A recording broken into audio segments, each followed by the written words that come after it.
but I do believe we have a disagreement when it comes to DEI. You think it stands for didn't earn it. Essentially that colleges are dropping the bar, but I think they're just opening the door. So for example, a recent Harvard analysis by Top Economics found that students from the wealthiest 1% of families are 13 times more likely to score in the 1300 plus range for the SAT than students from the poorest families. And I don't think that's because rich kids are 13 times smarter, but it's because they have access to better schools, private tutors, test prep, everything, right? And according to the University of California, they show that family background accounts for 40% of the variance in SAT/ACT scores among UC applicants. I would also like to mention that the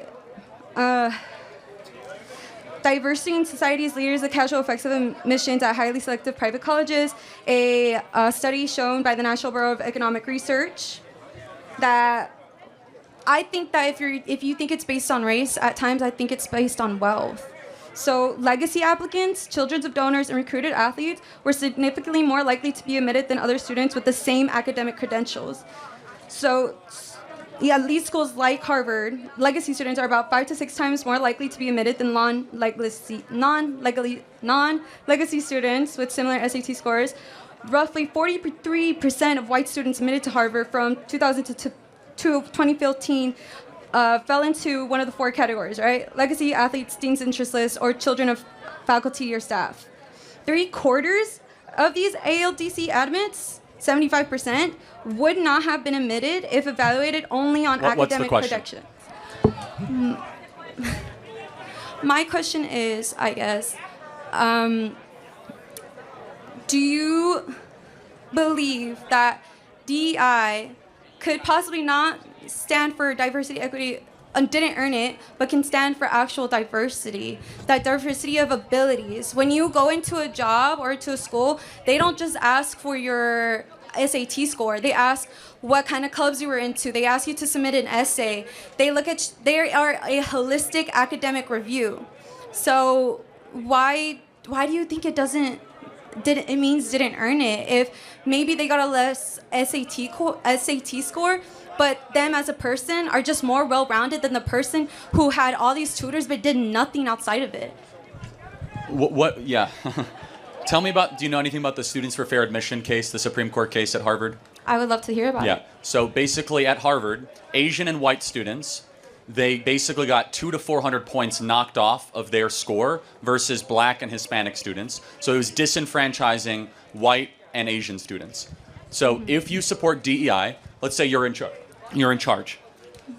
Do you think that we should have all test scores be weighed the same? Or do you think that certain ethnic groups should get certain points because of their race? I believe that we should acknowledge the fact that certain students have a different starting point, and I would love to give everybody the opportunity to So get how into many school. points should a black student get over a white student in admissions? I think that SAT scores and points shouldn't be the only thing referenced. But you have to answer the question, because the status quo... But it's not that black and white. It is. So it is, because that's why affirmative action was struck down by the Supreme Court. But we're not talking about affirmative action. We're talking about DEI. DEI is an outgrowth. Affirmative action is an outgrowth of DEI and vice versa. But let me give you another example of DEI. Do you think if I say to a group, let's say of Hispanic and black people, if I say you people, is that a microaggression? Say that again. I'm so sorry. If I was talking to a group of Hispanic or black people and I happen to say you people, is that a microaggression? I would think so, yes. Okay, I think that's insane. Why? Because it's not a microaggression or racism to call any group of people you people.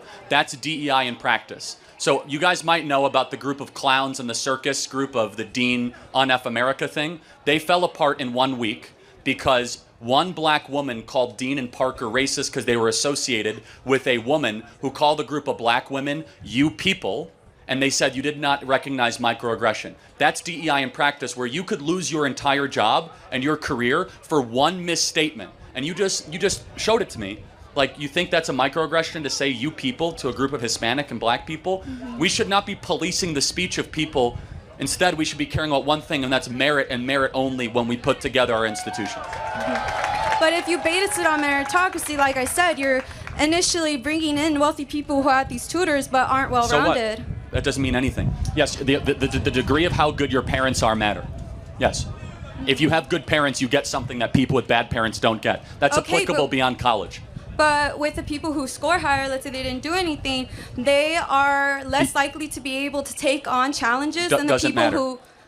Why wouldn't it matter? Because Wouldn't, as an inherently, employer, you are penalizing those with good parents. The only way you can make this work. You're not penalizing Yes, you are. them. No, you're not excluding them. Not true. It is the only way we see this. In order to elevate equity, you must compromise excellence. And that's fine if that's your position, because there's only so many spots, there's only so many places, and if you have a lot of qualified people and you want to try to get not as qualified people, you have to prevent the qualified people and elevate the unqualified people.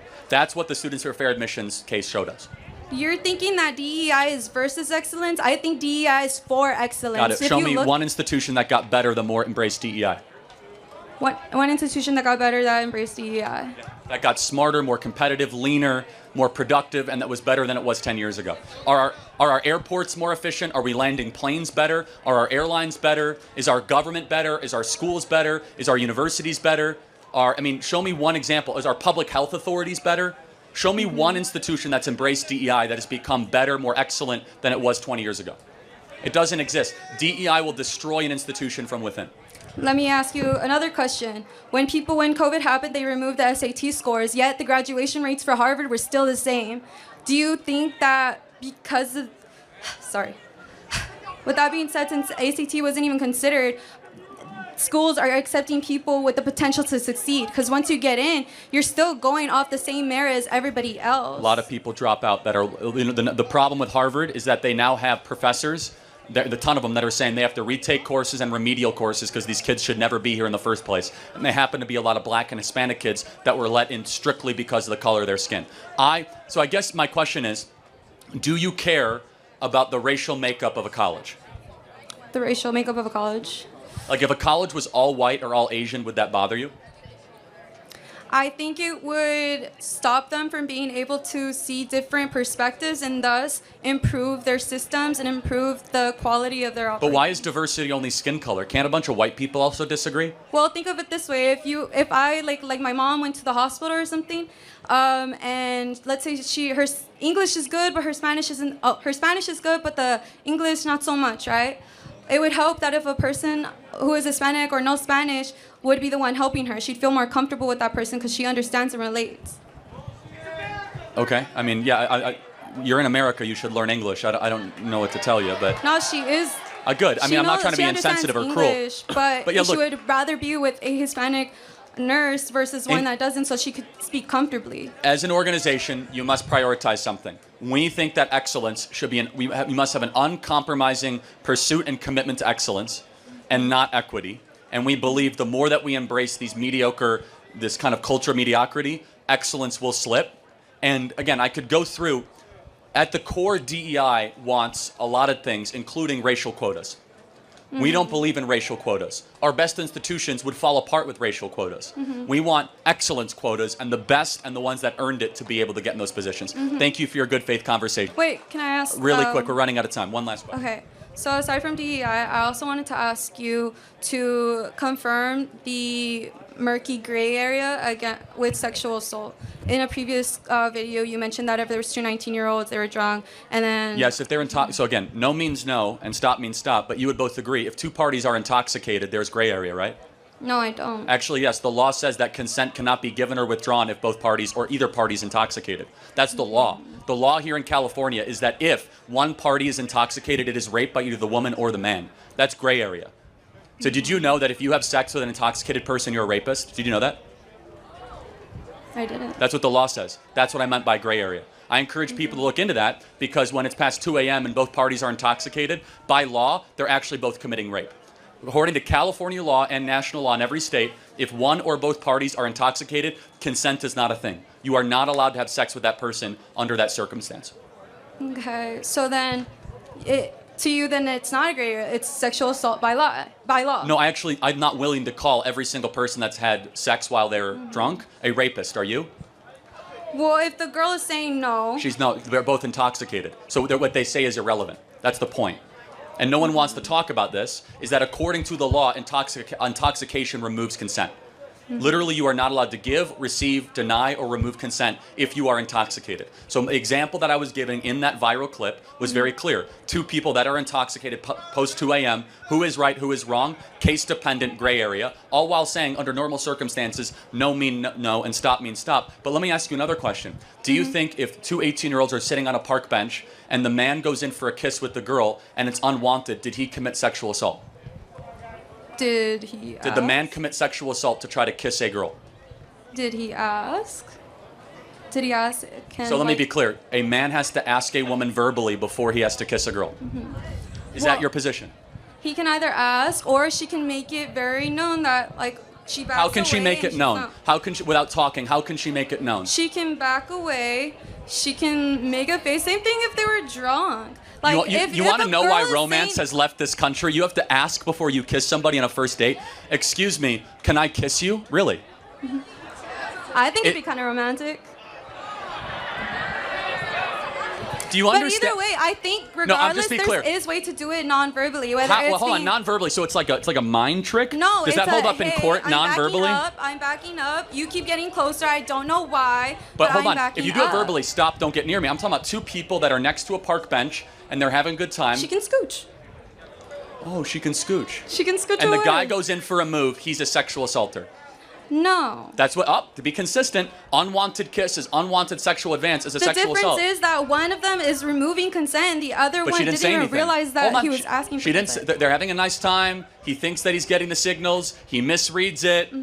All of a sudden, we're willing to call that guy at 18 years old a sexual assaulter because he went in for a move? I'm saying that the difference between that situation and the sexual assault is that she removed consent versus the person who they didn't realize that they were trying to initiate consent. No, but I'm saying, though, in order for you to be consistent, that has to be sexual assault. And I'm not willing to call the millions of boys across the country going in for their first kiss guilty of sexual assault. I think that's insane. But you're willing to call it a murky gray area for the men who are drunk and pinning down women even though they're saying no? I never said that. Hold on, let's recap. You're not listening. You be consistent. I said no means no, stop means stop, but intoxication, there is no consent.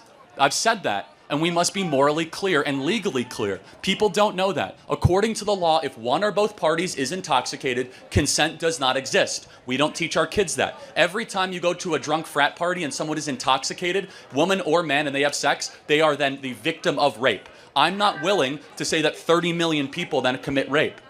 And yes, that's the point. There's a lot of nuance and case dependency to these issues. And unfortunately, I don't think you meant to. You've exhibited why young men are moving right so dramatically because they don't want to be called rapists at every turn because they made one unwanted advance to a woman at a party. Thank you very much.